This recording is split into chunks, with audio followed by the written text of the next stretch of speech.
The island was an anomaly, a speck of land far removed from the charts of the modern world, surrounded by endless miles of restless ocean. It had no name, at least none that the few who knew of it dared to speak aloud.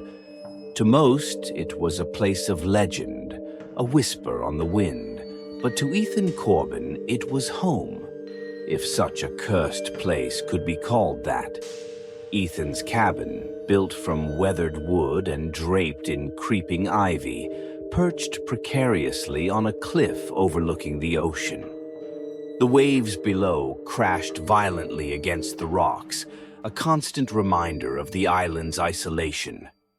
The air was thick with salt and something more, something that gnawed at the edges of sanity, a sense of dread that seeped into every crevice of the mind. Ethan stood on the beach, his boots sinking into the wet sand as he stared out at the horizon. The sun, hidden behind a thick layer of cloud, cast a dim, lifeless light over the scene. In his hand, he held a rusted knife, its blade worn and stained from years of use. He could feel the weight of the duty that had been thrust upon him, a duty he never asked for but could not escape. The island had rules, rules that Ethan had come to know well over the years. The most important of these was simple. When someone washes up on the shore, it is your job to kill them before they wake up. He hadn't seen anyone for months, not since the last body, a middle-aged woman whose face he couldn't quite remember, her lifeless eyes staring up at him as he plunged the knife into her chest. The memories of the others had begun to blur, their faces melting into a collage of death that haunted his dreams. But today, the island had delivered another. The figure lay face down in the sand, motionless, like so many before. Ethan's heart thudded dully in his chest as he approached, each step heavy with the knowledge of what he had to do. The man was dressed in a torn business suit, the fabric clinging to his thin frame, soaked through from the ocean's relentless embrace. His hair, dark and matted with seaweed, obscured his face. Ethan hesitated for the briefest of moments, the knife trembling in his grip. He knew he couldn't afford hesitation. Not here, not on this island. Yet something in him resisted, a flicker of doubt that refused to be extinguished. Kneeling beside the body, Ethan reached out, his hand hovering over the man's neck, searching for a pulse. He felt it, faint but there, a weak thrum beneath the skin.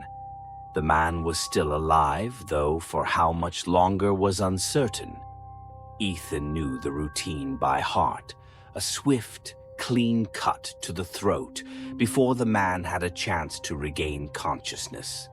It was merciful, quick, and it prevented the horrors that would surely follow if he allowed the man to wake. But as he raised the knife, poised to strike, memories flooded his mind. Memories of how he had come to this island, the promise he had made, and the curse that had bound him here. He had been a different man once. The island had found him broken, a shell of the person he used to be, fleeing a past he couldn't outrun. The details were murky, lost in a fog of time and regret. But the island had given him a purpose, twisted as it was. It had saved him from himself, but at a cost that grew heavier with each life he took. Ethan's breath came in ragged gasps as he fought against the memories, the knife still raised, the man's life hanging in the balance. He glanced down at the figure in the sand, his vision blurring with the onset of panic. The man's fingers twitched, a barely perceptible movement that sent a jolt of fear through Ethan's veins. The island would not forgive hesitation. He had learned that lesson well. But the thought of ending another life, of adding another face to the gallery of the dead that haunted his nights, was almost too much to bear. He closed his eyes, forcing himself to focus, to remember why this was necessary. The island was a prison, a place where the damned were drawn, where the sins of the past washed ashore like debris from a shipwreck. It wasn't just the bodies that came, it was the darkness within them, a darkness that the island absorbed and fed upon. If these people were allowed to wake, the island would take them, twist them into something monstrous, something far worse than death. Ethan knew this because he had seen it before, more times than he cared to remember. The ones who woke up, the ones he hesitated to kill, had become part of the island, their bodies rotting as their souls were consumed. He had been forced to hunt them down, to finish what he had failed to do the first time. The knife felt like lead in his hand, the weight of it pulling him down, suffocating him with the enormity of what he was about to do. But he knew he had no choice. This was his burden, his curse. With a final deep breath, Ethan steadied his hand and brought the knife down, swift and sure. The blade met flesh, slicing cleanly through, and the man's life slipped away in an instant. There was no struggle, no sound, but the whisper of the wind and the distant roar of the waves. Ethan watched as the blood pooled in the sand, dark and spreading, seeping into the earth as if the island itself was drinking it in. He stood, his legs unsteady, and looked out at the horizon once more. The clouds hung low, oppressive, and the ocean stretched out endlessly, a vast, uncaring expanse. He turned away from the body, his mind numb, his heart heavy. The island had claimed another, and Ethan knew it would not be the last. There would always be more bodies, more souls, more death. It was the island's way, and it was his duty to obey. But as he walked back to his cabin, the knife still clutched in his hand, a new thought took root in his mind, a seed of rebellion against the island's relentless demands. What if there was another way? What if he could break the cycle, escape the curse that bound him to this place? It was a dangerous thought, one that could drive him mad if he allowed it to take hold. But it was there, persistent, refusing to be silenced. Ethan pushed open the door to his cabin, the creak of the hinges echoing in the silence. He stepped inside, feeling the weight of the island settle over him once more, like a shroud. He would sleep tonight, but not well. He never did. The faces of the dead would come for him, as they always did, accusing, pleading, haunting. But tonight, as he lay on his narrow bed, staring up at the ceiling, that rebellious thought lingered, gnawing at the edges of his mind. What if there was another way? The island had its rules, its curse, but perhaps, just perhaps, there was a way to defy it. And as sleep finally claimed him, Ethan Corbin dreamed not of the dead, but of freedom, a dangerous, impossible dream that refused to die. The morning after the man's blood had soaked into the sands of the island, Ethan Corbin found himself standing on the beach again, staring out at the horizon. The knife he had used the day before was back in its sheath, heavy at his side, a constant reminder of the grim duty he had fulfilled. The waves lapped at the shore, indifferent to the death they had brought, as though nothing had happened at all. But something had changed. Ethan could feel it, like the subtle shift in the air before a storm. He had done what the island demanded, but the unease that had settled over him the night before had only grown stronger, a gnawing sense that the island was not finished with him. His suspicions were confirmed when he spotted movement further down the beach. Squinting against the glare of the weak sun, Ethan's breath caught in his throat. Another body had washed ashore. He approached cautiously, his heart pounding in his chest. This time it was a woman, her blonde hair tangled with seaweed, her face pale and lifeless. But unlike the others he had found before, she was not alone. Just a few yards away lay another body, a man, his clothes torn and his skin bruised. Both of them were still breathing. Ethan's pulse quickened. Never before had the island delivered more than one body at a time. Two survivors, washed up together, defied the pattern he had come to know. His hand went to the knife at his side, but he hesitated, a feeling of dread settling over him like a cloak. He knelt beside the woman, pressing his fingers to her neck. Her pulse was faint but steady. The man, too, was alive, though his breath came in shallow, ragged gasps. Ethan cursed under his breath. The island had made its demands clear in the past, but this was something new.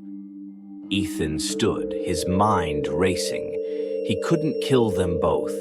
Not like this, not before he understood what was happening. He needed answers, and there was only one way to get them. The woman stirred first, her eyelids fluttering as consciousness returned. Ethan took a step back, his hand hovering near the knife, ready to act if necessary. She groaned softly, her eyes slowly opening, confusion clouding her gaze as she took in her surroundings. Where am I? Her voice was weak, barely more than a whisper. Ethan remained silent, watching her closely. She struggled to sit up, her hands trembling as she pushed herself upright. Her eyes locked on Ethan, widening in fear. "Who are you?" she demanded, her voice trembling. "What is this place?" Before he could answer, the man began to stir, groaning as he rolled onto his back. His eyes opened and he blinked against the light, disoriented. What's happening?" he muttered, his voice rough and strained. Ethan watched them both, a strange sense of detachment settling over him. They were scared, confused, just like all the others. But something about them was different, something that made him hesitate. "I could ask you the same thing," Ethan said finally, his voice low and measured. "Who are you? How did you end up here?"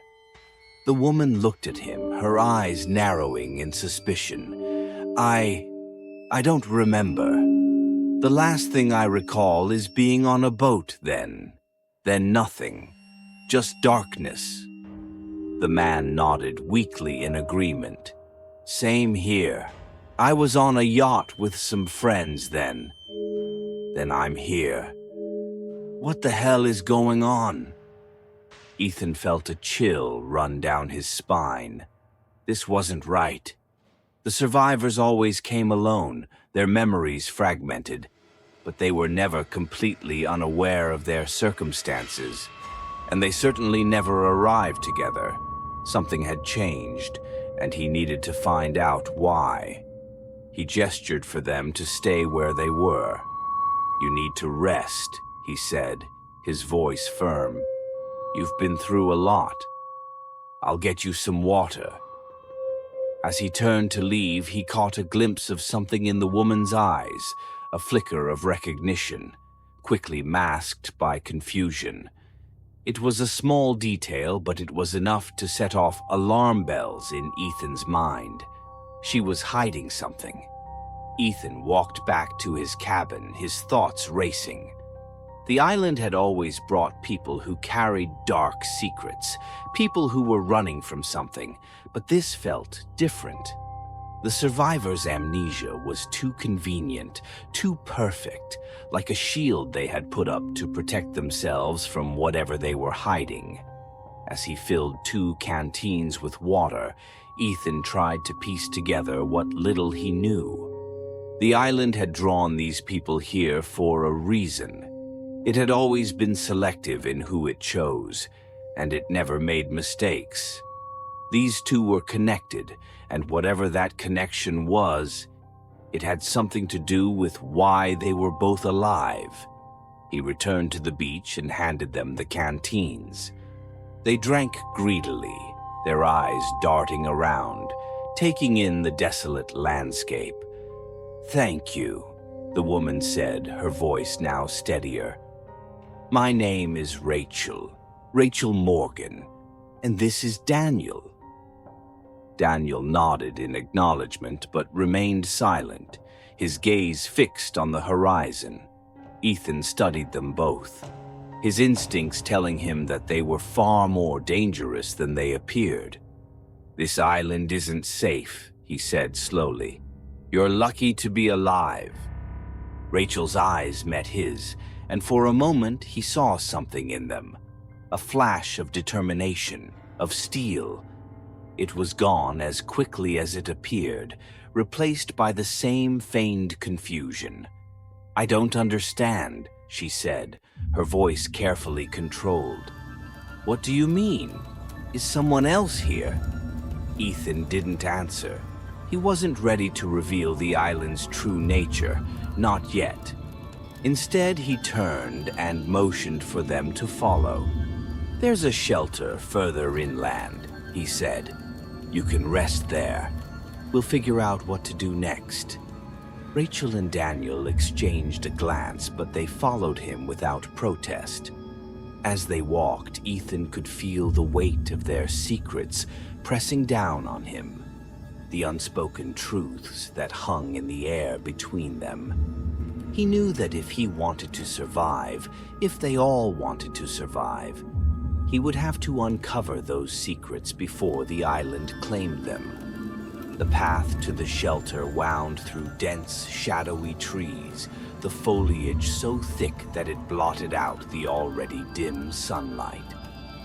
The island was eerily silent, the only sound the crunch of leaves beneath their feet and the distant roar of the ocean.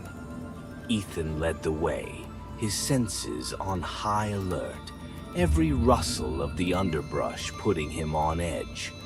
They reached the shelter, a crude structure made of driftwood and vines, hidden deep within the forest. Ethan pushed open the door and gestured for them to enter. The inside was sparsely furnished, just a few cots, a table, and some basic supplies. It was far from comfortable, but it was safe, at least for now. As Rachel and Daniel settled in, Ethan leaned against the doorframe, watching them closely.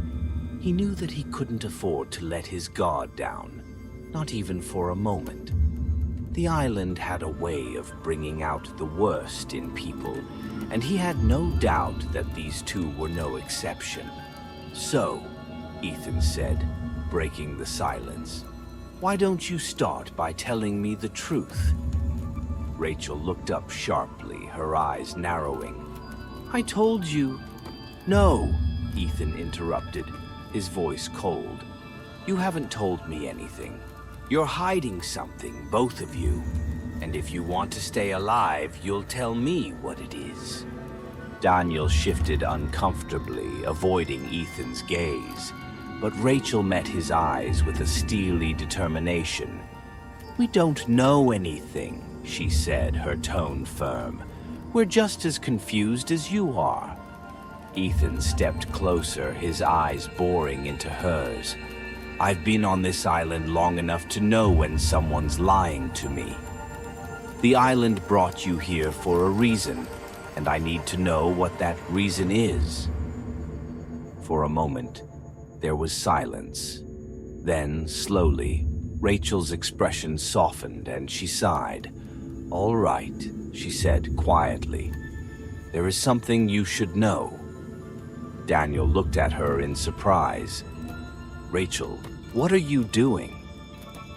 But Rachel ignored him, her gaze still locked on Ethan. "We weren't just on a yacht," she said. "We were fleeing from something, or rather, someone. Daniel and I, we were involved in something dangerous, something that put us on the radar of some very powerful people." Ethan's heart raced. This was the first crack in their facade, the first hint of the truth. "What kind of dangerous?" he asked, his voice low. Rachel hesitated, glancing at Daniel before continuing. "We were whistleblowers. We uncovered evidence of illegal activities, money laundering, human trafficking, you name it.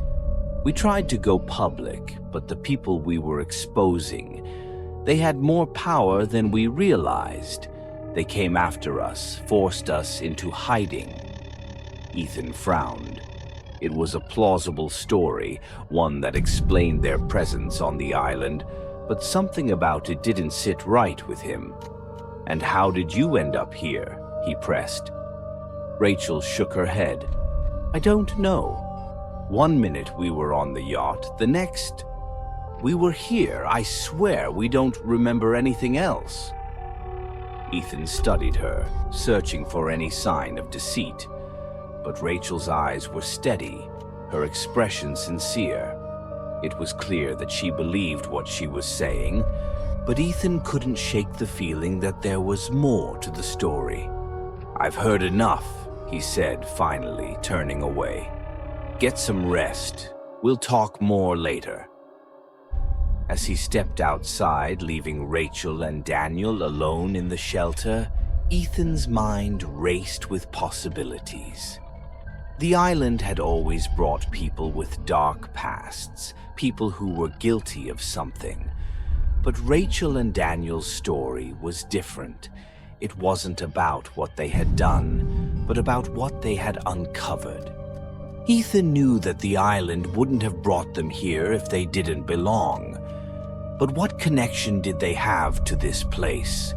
And more importantly, what did the island want from them? As he stood outside the shelter, the wind howling through the trees, Ethan realized that he was running out of time. The island was watching, waiting, and he knew that it wouldn't be long before it made its move. He had to get to the bottom of Rachel and Daniel's secrets before the island did, before it was too late. And as the sun began to set, casting long shadows across the forest floor, Ethan couldn't shake the feeling that the real danger was just beginning. Ethan awoke to the sound of the island breathing. It wasn't a sound he could easily describe, more of a presence, a subtle but insistent whisper that seemed to come from everywhere and nowhere at once. It had been a constant since he arrived, an ambient noise that had faded into the background of his existence on the island. But now, as he sat bolt upright in his cot, the hairs on the back of his neck standing on end, the sound was louder, more insistent, as if the island was calling out to him. He threw off the thin blanket and swung his legs over the side of the cot, his senses sharp despite the early hour. The island had a way of invading his sleep, distorting his dreams with images he would rather forget. But this morning, something was different. The air was thick with tension, and the usual fog that clung to the island had lifted, revealing a sky painted in ominous shades of red and orange. Ethan dressed quickly, his movements methodical.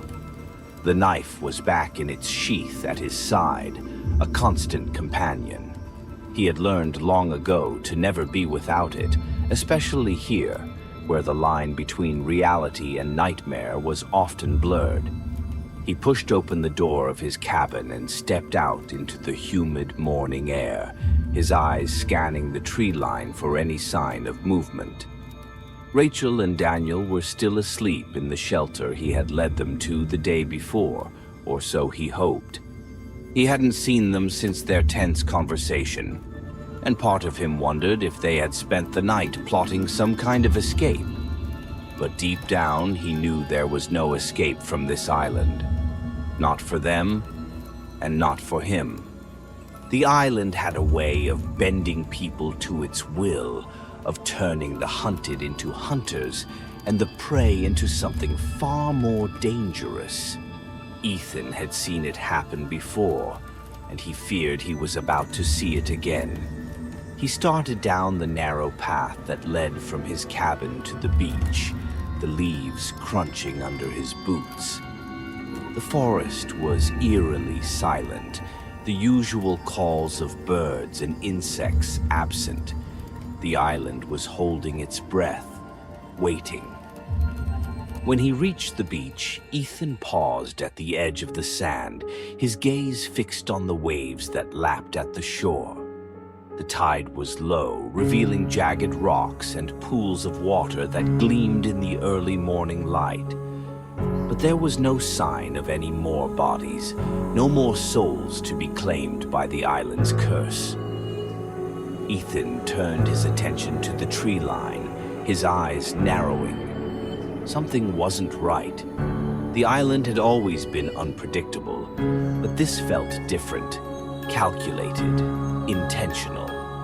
He had the unsettling feeling that he was being watched, and not by the usual malevolent forces that roamed the island. This was something more immediate, more tangible. A rustling sound to his right made Ethan's hand fly to his knife. He turned sharply, his body tensed and ready.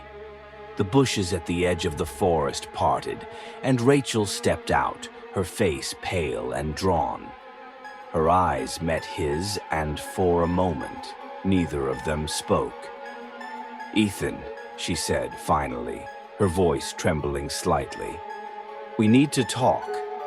Ethan didn't lower his knife. "Where's Daniel?" He's gone," Rachel replied, her voice barely above a whisper. "He left early this morning. I woke up and found a note. He said he was going to find a way off the island." Ethan's jaw tightened. "He won't get far." Rachel shook her head, a look of desperation in her eyes. "I tried to stop him, but he wouldn't listen. He's convinced there's a boat hidden somewhere that we can escape. But Ethan, I don't think he knows what he's doing." Ethan's mind raced, pieces of a puzzle clicking into place. Daniel's departure didn't feel like an impulsive decision. It felt planned, deliberate. "And what about you, Rachel?" he asked, his voice hard. "Why are you still here?" Rachel's eyes widened and she took a step back. "What are you saying? I didn't plan this. I don't want to leave, not without understanding what's really happening here. Daniel, he's scared. We all are. But I know there's more to this island than just what you told us." Ethan lowered the knife slightly, but kept his guard up.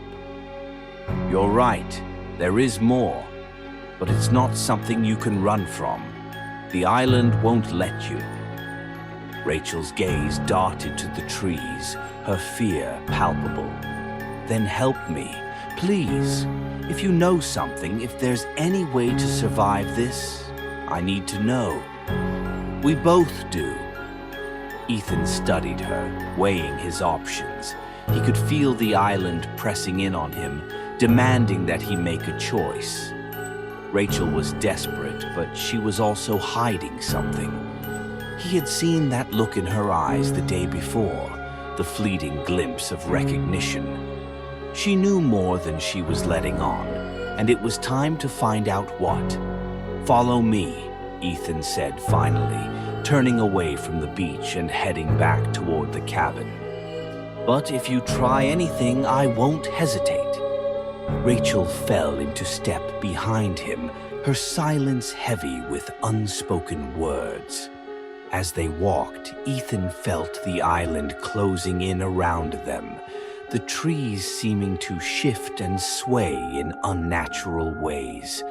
The air was thick with tension, as if the island itself was watching, waiting for the moment to strike. When they reached the cabin, Ethan led Rachel inside and closed the door behind them. The dim light filtering through the windows cast long shadows across the room, and for a moment, the only sound was the steady thud of Ethan's heartbeat. Rachel stood near the door, her arms wrapped around herself as if trying to ward off the island's chill. She looked at Ethan with a mix of fear and determination, her eyes pleading for answers. "Why are you really here, Rachel?" Ethan asked, his voice low and dangerous. "I don't buy your story about being whistleblowers. There's more to it, isn't there?" Rachel hesitated, her eyes darting to the door as if she was considering making a run for it. But there was nowhere to run, not on this island. "All right," she said finally, her voice trembling. "You're right. We didn't just stumble onto this island. We were sent here." Ethan felt a cold knot form in his stomach. Sent? By who? By the people we were trying to expose, Rachel admitted. But it's more than that. They knew about this island. They knew what happens here. They wanted to get rid of us, to make us disappear, and this place, it was perfect for them. Ethan's grip tightened on his knife. "So, you're saying they brought you here to die?" Rachel nodded, tears welling up in her eyes. "Yes, and they knew we wouldn't be able to escape. But Ethan, they also knew about you." Ethan froze. "What do you mean?" "They knew about the island's curse, and they knew you were here, doing whatever it is you do. They thought you'd take care of us, that we'd never make it off the beach alive." Ethan's blood ran cold, so that was it. He had been a pawn in someone else's game all along. The island had brought him here, molded him into its weapon, but it had been the people Rachel and Daniel were running from who had set the pieces in motion. "And Daniel?" Ethan asked, his voice tight. "Did he know?" Rachel shook her head. "No, I didn't tell him. I didn't want to scare him more than he already was. But Ethan, if they knew about you, then they might be watching. They might be waiting to see if you do what they expect." Ethan turned away, his mind racing. He had thought he understood the island, thought he knew its rules, its purpose. But this was something different, something darker. He had been the hunter, the one who dealt death to those who washed up on the shore. But now, it seemed, the roles were reversing. He was no longer just a tool of the island. He was part of a larger game, a game in which he was now the hunted. Outside, the wind picked up, rattling the windows of the cabin. The island was growing restless, and Ethan knew that it was only a matter of time before it made its next move. Rachel stepped forward, her voice urgent. "Ethan, if we're going to survive this, we need to work together. You know this island better than anyone. You know what it's capable of. Please help us. Help me." Ethan turned to face her, his expression hard. "I don't trust you, Rachel. You're still hiding something, and until I know what it is, I can't help you." Rachel opened her mouth to protest, but before she could speak, the door to the cabin flew open with a crash. Daniel stood in the doorway, his face twisted with fear and desperation. He was soaked with sweat, his clothes torn and dirty, and his eyes were wild. "They're coming," Daniel gasped, his voice ragged. "They're here." Ethan's heart pounded in his chest as he looked past Daniel, out into the forest. The shadows were moving, shifting, as if something was stalking through the trees. The island had made its decision. The hunt was on. "Who's coming?" Ethan demanded, his hand on his knife. But Daniel didn't answer. He stumbled into the cabin, collapsing to the floor, his breathing shallow. Rachel rushed to his side, her hands shaking as she tried to comfort him. Ethan's gaze remained fixed on the doorway, his instincts screaming at him to run, to fight, to do anything but stay in one place. The island was no longer content to sit back and watch. It had set the pieces in motion, and now the game had begun in earnest. "Rachel," Ethan said, his voice low and urgent, "get him up. We need to move. Now." Rachel looked up at him, her face pale. "But where will we go? We're trapped here." Ethan didn't have an answer. He only knew that they couldn't stay where they were. The island was coming for them, and it wouldn't stop until it had claimed them all. "Move!" Ethan barked, pulling Daniel to his feet. "We'll figure it out as we go." Together they stumbled out of the cabin, the forest closing in around them. The air was thick with the scent of decay, and the trees seemed to loom closer, their branches clawing at the sky. Ethan led the way, his knife ready, his senses on high alert.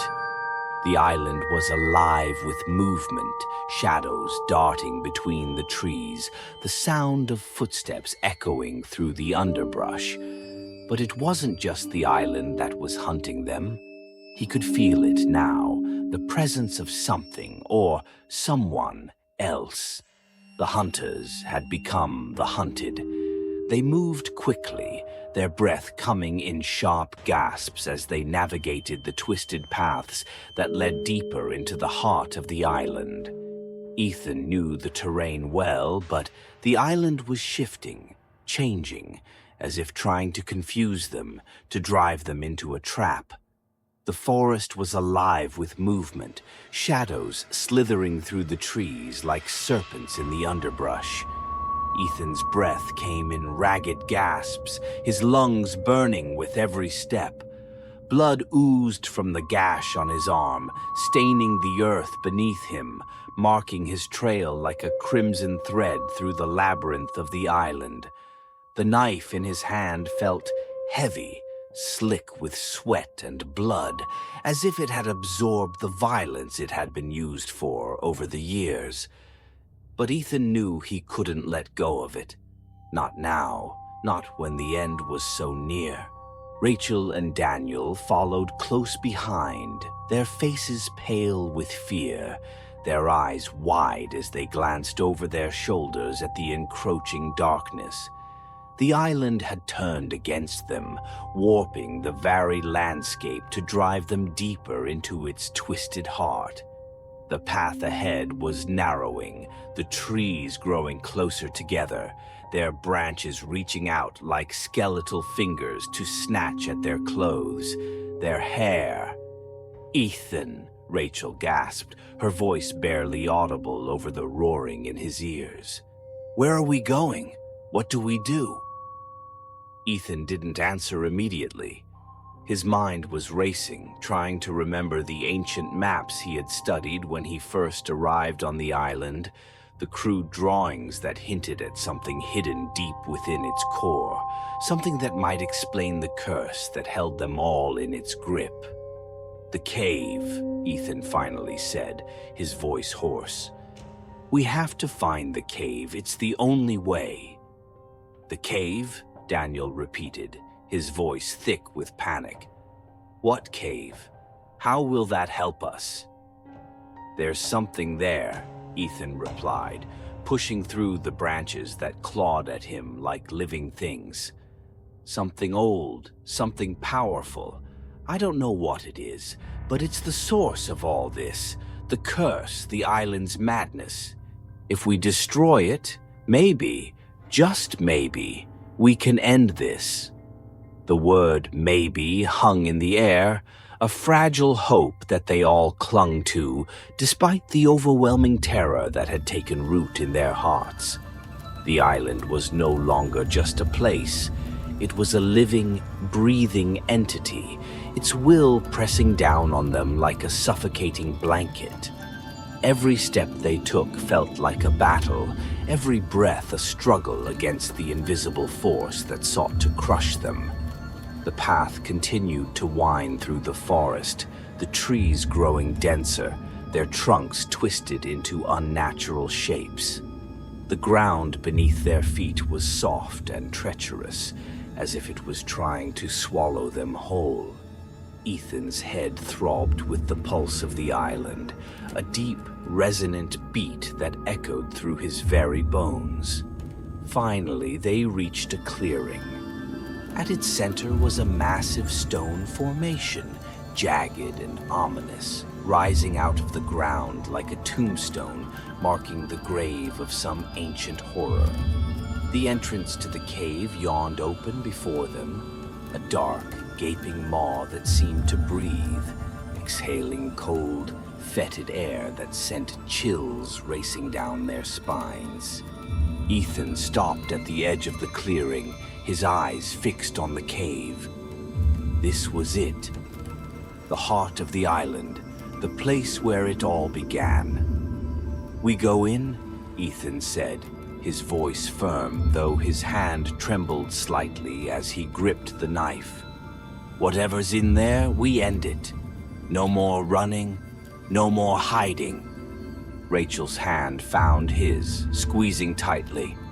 "I'm with you," she whispered, her voice steady despite the fear that shone in her eyes.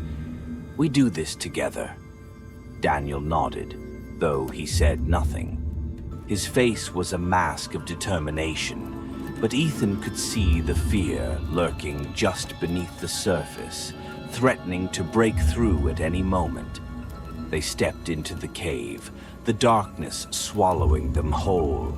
The walls closed in around them, the air thick with the scent of decay and ancient earth. The ground was uneven, forcing them to tread carefully, every step echoing loudly in the silence. The deeper they went, the more oppressive the air became, as if the very cave was trying to crush them under its weight. Strange symbols covered the walls, carved into the stone with meticulous precision, their meaning lost to time. But Ethan could feel their power, could sense the malevolent energy that radiated from them, like heat from a fire. Finally, they reached the chamber. It was vast, the ceiling lost in darkness high above them. At the center of the chamber was a stone altar, and atop it lay the source of the island's curse, a black pulsating heart encased in a web of twisted roots that seemed to grow directly out of the stone. The heart throbbed with a sickly, rhythmic pulse, its surface glistening as if slick with oil.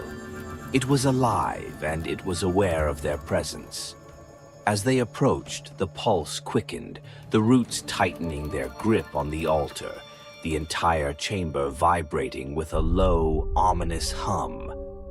Rachel gasped, her hand flying to her mouth. What is that?" "The island's heart," Ethan replied, his voice grim. "It's what keeps this place alive, what keeps the curse alive. We destroy it, and we destroy the island's power." Daniel stared at the heart, his eyes wide with horror. "How do we destroy something like that?" Ethan didn't answer immediately. He could feel the island's presence growing stronger, its will pressing down on him with suffocating force, urging him to turn back, to flee. But he knew there was no turning back. Not now. With a determined step, Ethan approached the altar. The knife in his hand felt like an extension of his will, a tool that could sever the ties that bound them to this nightmare. He raised the blade, his eyes fixed on the heart, and in that moment he saw everything. The lives he had taken, the faces of the dead, the horrors he had been forced to endure. It all led to this. The island roared, the sound reverberating through the chamber, shaking the very ground beneath their feet. The roots writhed and twisted, lashing out like tendrils of a malevolent creature, trying to protect the heart. But Ethan was faster. With a swift, decisive motion, he brought the knife down, plunging it deep into the heart. The effect was immediate. The heart convulsed, its pulse stuttering as the blade sank deep into its flesh. A high-pitched scream echoed through the chamber, a sound of pure agony, as if the island itself was dying. The roots flailed wildly, trying to dislodge the knife, but Ethan held firm, twisting the blade, driving it deeper. The chamber began to collapse, the walls shaking as the island's death throes sent cracks spiderwebbing through the stone. Rocks tumbled from above, crashing down around them, and the ground buckled beneath their feet. "Ethan!" Rachel screamed, her voice barely audible over the roar of the collapsing cave. "We have to get out of here." But Ethan couldn't move. He was transfixed by the sight before him, the heart's black ichor spilling over the altar, pooling on the ground like liquid night. The island's power was waning, but it wasn't going down without a fight. The roots lashed out one final time, catching Ethan across the chest, sending him sprawling to the ground. The knife slipped from his grasp, clattering to the floor. He struggled to his feet, his vision blurred, but Rachel was there, her hands on his shoulders, pulling him back. "Come on," she shouted, her voice filled with desperation. "We have to go." Ethan nodded, the fog in his mind clearing. Together they turned and ran, the chamber collapsing around them, the island's death knell ringing in their ears. The path back through the cave was a blur of shadows and falling stone, the air thick with dust and the smell of burning earth. As they emerged from the cave, the island was in chaos. The trees were uprooted, the ground split open, and the very sky seemed to be tearing itself apart. The island was dying, and with it, the curse that had held them all in its grip for so long. They ran through the forest, the world collapsing around them, their only thought to reach the shore, to find some way off the island before it was too late. The wind howled and the ground trembled, but they didn't stop, didn't look back. Finally, they reached the beach, the waves crashing violently against the shore. The island's power was fading, and with it, the boundaries that had kept them trapped here. If they could survive the next few moments, they might just make it. But as they stood on the shore, gasping for breath, the island gave one final violent shudder. The ground split open beneath them, and Rachel screamed as she lost her footing, tumbling into the chasm that yawned at their feet. "Rachel!" Ethan shouted, diving forward, his hand outstretched. But it was too late. Rachel's scream was cut off as the earth swallowed her whole, the chasm closing as quickly as it had opened. Ethan fell to his knees, his hand grasping at the empty air where she had been. The world was silent. The island's roar had faded, and the forest had stilled, as if holding its breath. The sky above was clear, the sun shining down on the ruined landscape. It was over. But as Ethan knelt on the beach, staring at the spot where Rachel had disappeared, a terrible emptiness settled over him. He had done what needed to be done. He had destroyed the island's heart, ended its curse. But at what cost? The weight of everything he had lost, everything he had done pressed down on him, crushing the breath from his lungs. He had been a hunter, a killer, but now he was just a man, broken, alone, and haunted by the ghosts of those he had failed to save. As the sun dipped lower in the sky, Ethan slowly rose to his feet, his body aching, his mind numb. The island was silent now, its power broken, but its legacy would remain. The scars it had left on his soul would never heal. He turned away from the beach, his gaze fixed on the horizon. The island was no longer his prison, but the world beyond offered no solace. There was nothing left for him, nothing but the memories of the lives he had taken, the faces of the dead that would haunt him until his dying breath. And so, with one final glance at the island that had claimed so much of him, Ethan Corbin walked away, disappearing into the shadows of the forest, the last remnant of a cursed man in a cursed land. The island's heart had been destroyed, but its darkness lived on, in him.